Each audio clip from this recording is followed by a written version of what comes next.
어, 질문 드릴게요. 조화나 생화 중에 선물 받는다고 하면 뭐 받고 싶으세요?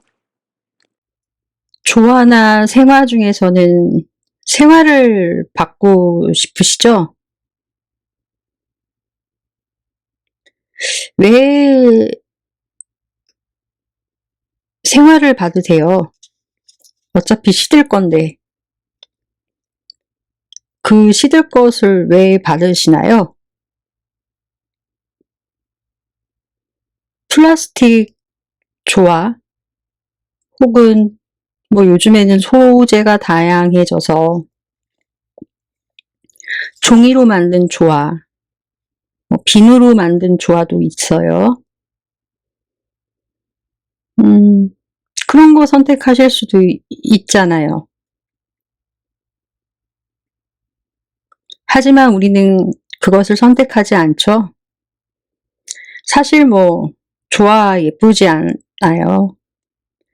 둘 중 선택에서라면은 왜 우리는 덧없이 시들어가는 것을 좋아할까요? 네? 살아있으니까요. 살아있으니까. 그래요. 살아있으니 죽는 겁니다. 꽃이 폈으니 시드는 것입니다. 어떤 친구가 남자를 만났는데 이제 최근에 실패했다가 다시 새로운 남성을 만났다고 하면서 최근에 다시 자신이 이제 죽어가던 삶의 꽃이 피었다. 그런데 이 꽃을 오랜 동안 영원히 지속할 수 있는 방법이 뭐가 있을까 하고 물으면서 한탄을 하는 거예요. 이해되시죠?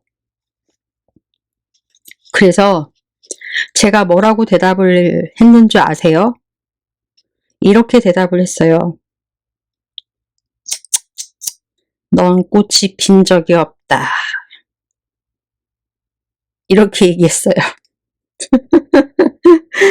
이 얘기는 사실요. 죄송합니다. 과거 제가 들었던 얘기예요. 제가 이제 존경하던 철학과 교수님한테 들었던 얘기입니다. 제가 들었던 얘기를 제 친구한테 했어요. 제가 들었던 얘기예요. 오랫동안 영원히 지속할 수 있는 방법이 뭐가 있을까요? 교수님한테 여쭤봤더니 교수님이 넌 꽃이 핀 적이 없단다 얘야. 넌 제스처를 취하고 있는 것이야. 사랑에 대해서. 이렇게 말씀하셨거든요. 그러면서 집에 가서 생각해 보라고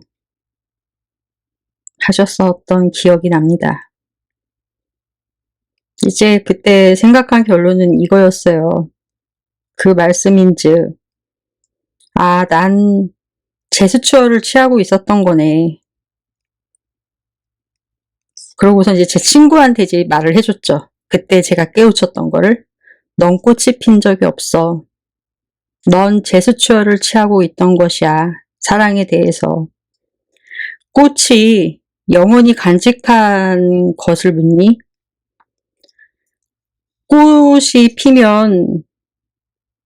꽃이 피었다면 그런 얘기를 하지 않는다. 피면 어떻게 되죠, 여러분? 꽃은 피게 되면은 지는 것입니다.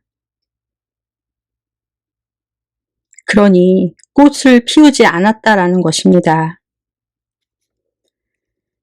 그런데 꽃이 피면 어떻게 되겠니? 진단다. 지게 되어 있다. 폈으니 지는 법이다.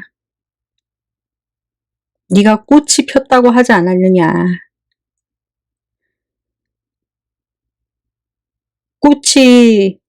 그러니까 어떤 식물이 꽃을 피우지 않으면 지지도 않는 법이다. 너는 꽃이 피었으므로 너는 지었다, 이미. 제가 그렇게 말을 했어요. 이 말을 여러분들께 이제 조금 더 이제 철학적으로 얘기를 해드린다라고 하면은, 우리가 이제 겪고 있는 이 민주당 상황이랑 여러 가지 이제 상황을 놓고 비교를 해보자고 할게요. 어떤 식물이 이제 꽃을 안 피우면 지지도 않아요. 그게 더 무서운 겁니다. 여러분이 대답하셨으면 좋겠습니다. 우렁차게. 우린 살아있다고. 삶이라고. 근데 왜 죽음에 사로잡혀 있습니까? 왜 보험을 들고 있습니까? 왜 항상 죽음에 전전긍긍하고 있습니까? 바보들처럼. 저는 보험 들지 않아요. 들지 않았고. 그 에너지를 피는 데 써도 필까 말까 하는데, 인생을 살아보니 알겠더라고요. 이제서야.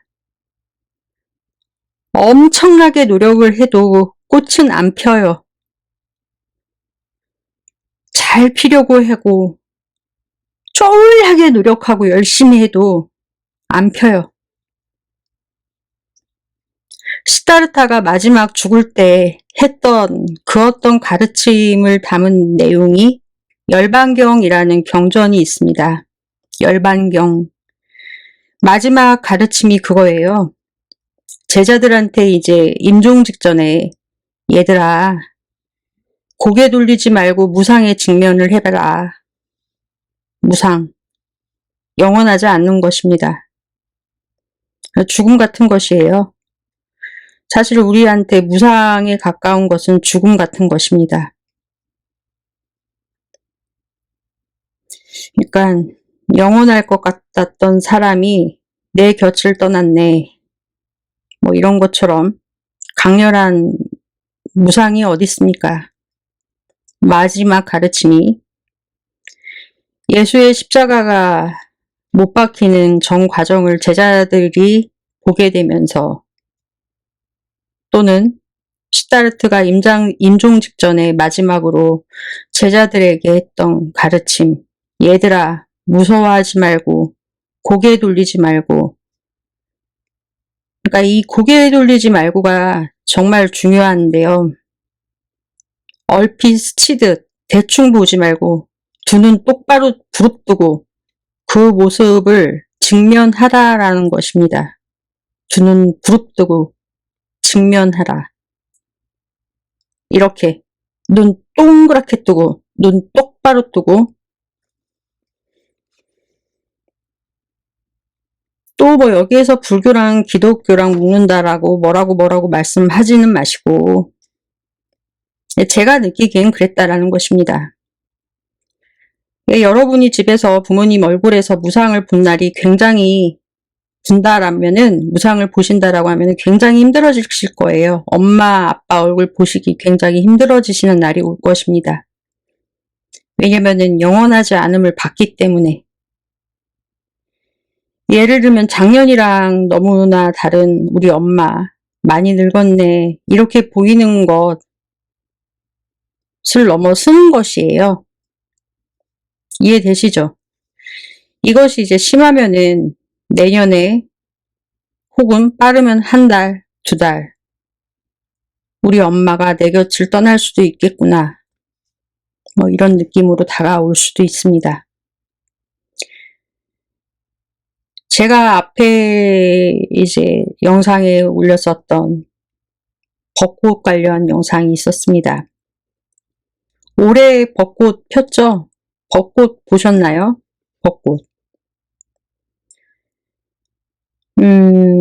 여러분은 벚꽃을 안 보실 거라고 생각이 들고, 보셨을 분도 계실 것이고, 여러분이 벚꽃을 안 보는 이유는 딱 하나예요. 내년에도 필 것이고, 작년에도 폈던 꽃이고, 재작년에도 폈으니까, 올해 못 본 벚꽃 내년에 보면 뭐 또 되니까, 혹은 뭐 내가 뒤져도 벚꽃은 핀다, 뭐 이렇게 생각하실 것입니다. 하지만 이걸 아는 사람은요, 가게 됩니다. 올해 핀 벚꽃은 내년에 필 벚꽃도 아니고 작년에 폈던 벚꽃이 아니니까요. 가까운 사람들의 무상을 한번 보세요. 고개를 돌리지 말고 정면으로 직면을 한번 해보세요. 아, 영원하지 않을 것 같은 죽음. 그게 보이면 옛날과 다른 겁니다. 떠나기가 힘들어요. 벚꽃을 보다가도 떠나기가 힘들어져요. 곧 떨어질 것 같은 느낌이 들어서 못 돌아서요.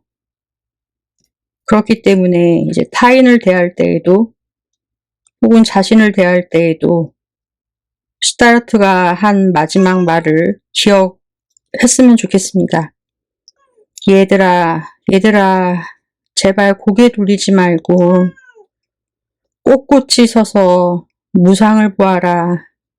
플라스틱 조화 선택하지 말고 생화 선택했던 너의 감수성, 그게 옳다. 금붙이로 장식하지 말고 유산, 돈, 우리보다 오래 갈 것들, 그것에 사로잡히지 말고 그 안에 영혼을 꿈꾸지 말아라 했던 것처럼 꽃이 뭘 무서워할 것 같으세요? 아까 제가 말씀 얼핏 드렸어요. 안 핀 것을 무서워합니다. 꽃은 지는 것을 무서워하는 것이 아니라 자꾸 꽃 피우라고 말씀하지 마세요. 그러니까 자꾸 피지 않은 꽃 더 무서워합니다. 안 핀 꽃이 더 무섭습니다. 피고 나면은 지기 마련이니까요. 혹시 지난번 불교 이야기 했던 것 중에 기억나시는 것 있으신가요? 시간이 조금 흐르긴 했지만 말에 떨어졌다. 그 얘기 했습니다. 그리고 이제 다시 얘기를 좀 이어가 볼까 합니다. 그 이야기 이어서 지도는 영토가 아니다. 굉장히 중요한 말입니다. 살아가시면서 자기 삶의 지도를 그리셔야 된다. 그것 굉장히 필요합니다. 그렇게 얘기해요. 딴 사람 지도 믿고서 내가 그리고 살았다라고 착각하시면 안 된다라는 것입니다. 내 지도, 나는 이렇게 느꼈고 나는 이곳에 갔고 이런 지도를 만든 것이고 내가 눈 오고 난 뒤 첫 발걸음 뗀 후 발자국을 남긴 것 같은 내 지도. 지도는 영토가 아니다. 라는 말을 항상 머릿속에 넣어 두셨으면 좋을 것 같습니다. 저도 그 생각을 항상 합니다. 그렇게 살려고 노력을 하고요. 지도를 봤다고 해서 그곳에 간 것도 아니에요. 그리고 새로운 지도를 만드는 사람, 기존의 지도가 있다고 하더라도 그 영토에 가본 사람 그리 많지 않습니다. 그 지도를 활용해서 나만의 지도를 만들 수 있을 거야.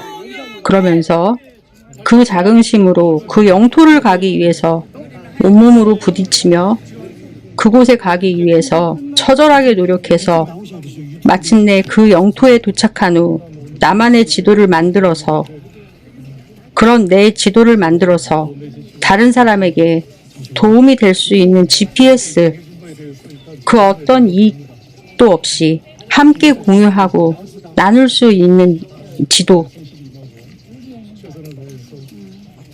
그런 지도 말입니다. 같은 영토를 얘기한 것이지만 그래도 알잖아요. 듣다 보면 이 사람이 어떤 식으로 지도를 만들었는지. 그래서 넣어 두셨으면 좋겠습니다.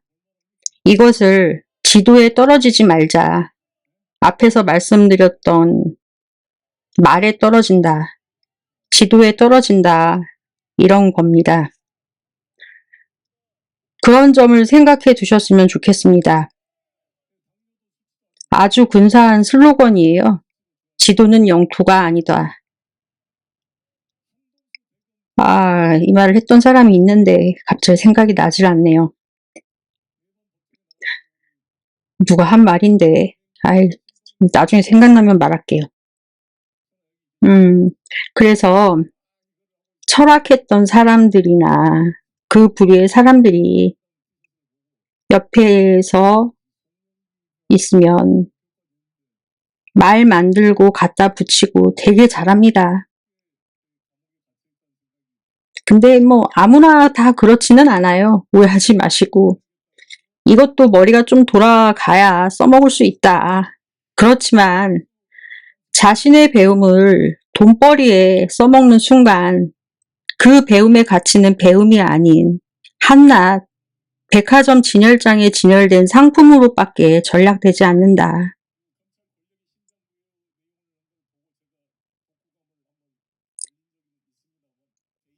써먹으려고 하면 큰 코 다친다.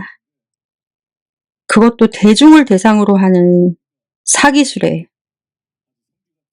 좀 더 생각하면 더 많은 것들을 이렇게 정리가 됩니다. 진짜 중요한 것은요. 지도가 아닙니다. 영토구나라는 생각을 하실 겁니다. 지금 저 고양이가 옆에 와갖고 잠깐 말을 하려다가 지금 까먹었는데요. 깜짝 놀랐어요.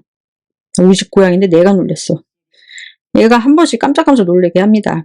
잠깐 옆길로 샜고요. 그리고 그 영토가 영토인 이유는 내가 내 발로 어디나 이제 간 곳이니까 나의 길이구나. 뭐 이런 뜻에서 이제 가져온 화두입니다. 그러니까 오늘은 마음이 좀 힘드신 분들께 도움이 좀 되시라는 뜻에서 가져온 화두입니다. 지난 시간에 이제 화두에 대해서 말씀을 드렸을 것입니다. 달마라는 사람이 본격화되는 화두인데요. 달마안심이라는 화두가 있어요. 우선 이 이야기, 그러니까 화두부터 읽고 좀 진행을 좀 해볼게요. 달마가 벽을 향해 참선하고 있을 때 두 번째 스승이 되는 해자가 사납게 내리는 눈 속에서 서서 자신의 팔을 자르고 말했다. 제 마음이 아직 편하지 않습니다. 불의 스승께서 제 마음을 편하게 해 주십시오. 그러자 달마는 내 마음을 가지고 와라. 그러면 너를 위해 내 마음을 편하게 해 주겠다. 라고 말했다. 해가는 마음을 찾으려고 했으나 찾을 수 없습니다. 라고 대답했다. 그 순간 달마는 말했다. 마침내 너를 위해 내 마음을 편안하게 해 주었다. 이게 화두예요. 이게 화두가 길수록 단순하고 짧을수록 어렵거든요. 선문답 같은 거라고 말씀을 그때 드렸잖아요. 이 안에서 굉장한 치열한 싸움을 하는 것이라고. 근데 이게 언제 올지는 아무도 모른다.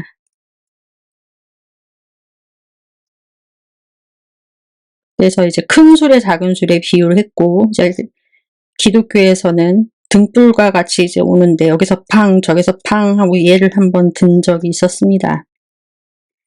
그런데 이게 이제 화두예요. 이걸 이제 어떻게 두 사람이 얘기를 하느냐는 건데요.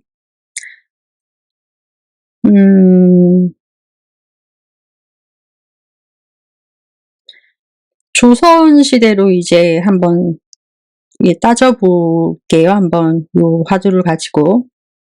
태조 이성계가